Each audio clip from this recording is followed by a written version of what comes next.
When you're hit on a motorcycle, the benefits available to you are a little bit different than if you were involved in a normal automobile collision.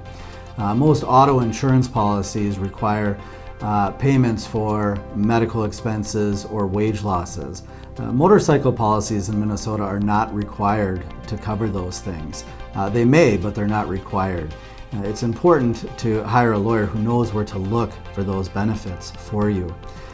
In addition, you might have a claim against the at-fault vehicle, the negligent person who hit you. But those parts of the claims can take a long time. And right away, you're going to be worried about medical expenses or not working and those sorts of things.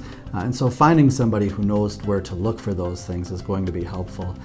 One way might be your health insurer is going to have to pay some of your medical expenses. And they'll do that because they're contractually obligated to do so, but they might look to be paid back at the end of your case for any of the monies that they've spent. And so there are different variables involved when you're involved in a motorcycle crash, so make sure you have a lawyer who knows what they're doing.